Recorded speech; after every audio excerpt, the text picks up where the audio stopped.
ભક્તિ સંદેશની ટીમ આજે પહોંચી છે ગાંધીનગર જિલ્લાના દહેગામ તાલુકાના કંથારપુરા ગામે કે જ્યાં 500 વર્ષ જૂની પૌરાણિક મહાકાળી માતાજીની મૂર્તિના પાવન દર્શન થાય છે। આ ધામની વિશેષતા એ છે કે માતાજીની પ્રતિમા વડના વિશાળ વૃક્ષના થડમાં સ્વયંભૂ પ્રગટ થઈ હતી। સમય જતાં વડની વડવાઈઓની વચ્ચે મંદિર સ્થાપિત થયું અને આજે પવિત્ર સ્થાન વડવાળા મહાકાળી તરીકે ઓળખાય છે। તો ચાલો કરીએ આ અદ્ભુત અને ચમત્કારિક ધામના દર્શન। કોઈ મંદિરની પાસે વડનું વૃક્ષ આવેલું હોય તે તો આપે જોયું જ હશે, પરંતુ કોઈ મંદિર વડના થડના વચ્ચે આવેલું હોય તે કદાચ ભાગ્યે જ જોવા મળતું હોય છે। ગાંધીનગર જિલ્લાના દહેગામ તાલુકાના કંથારપુરા ગામે આવેલ છે 500 વર્ષ જૂનું પૌરાણિક મહાકાળી માતાનું સુંદર ધામ।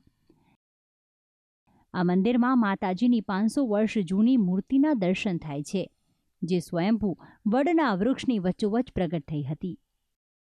આ મંદિરમાં મહાકાળી માતાજીની બે અલગ અલગ મૂર્તિઓના દર્શન થાય છે, એક પૌરાણિક મૂર્તિ અને બીજી હાલમાં સ્થાપિત કરેલી મૂર્તિ।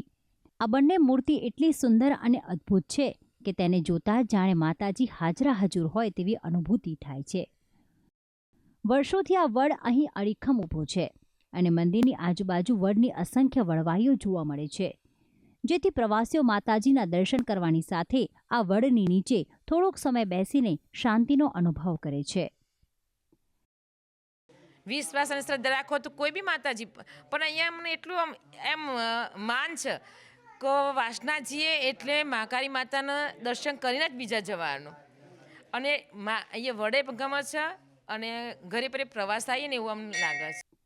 મહાકાળી માતાના આ ધામમાં આસપાસના ગામવાસીઓ ઉપરાંત ગુજરાત બહારથી પણ ભક્તો શ્રદ્ધાપૂર્વક દર્શન કરવા આવે છે। ત્યાં સુધી કે દેશના વડાપ્રધાન નરેન્દ્ર મોદી પણ આ વડવાળા માતાજી પર અપાર આસ્થા રાખે છે અને એટલે જ તે 2 વખત આ મંદિરમાં માતા સમક્ષ શીશ ઝુકાવવા આવી ચૂક્યા છે। આ મંદિરમાં જો કોઈની માનતા પૂર્ણ થાય છે તો માતાજીને ગરબી અર્પણ કરવાની માન્યતા છે, જેથી મંદિરની બહાર આપને માનતાની ગરબીઓ મૂકેલી જોવા મળે છે। સાથે જ કેટલાક ભક્તો વડની વડવાઈઓ પર આસ્થાભેર ચુંદડી પણ બાંધે છે, તો કેટલાક ભક્તો પોતાની મનોકામના પૂર્ણ થાય તો માતાજીને શ્રીફળનો તોરણ અર્પણ કરવાની પણ બાધા રાખે છે। આ ધામમાં સવાર સાંજ 2 સમયે માતાજીની આરતી કરવામાં આવે છે, તો સાથે જ માતાજીની પ્રિય સુખડીનો પ્રસાદ પણ થાળ રૂપે અર્પણ કરવામાં આવે છે। તો સાથે જ દર રવિવારે અહીં ભક્તો મોટી સંખ્યામાં દર્શન કરવા આવે છે। અહીં નવરાત્રી દરમિયાન આઠમનો મેળો પણ ભરાય છે। ભક્તિ સંદેશ, સંદેશ ન્યૂઝ, દહેગામ।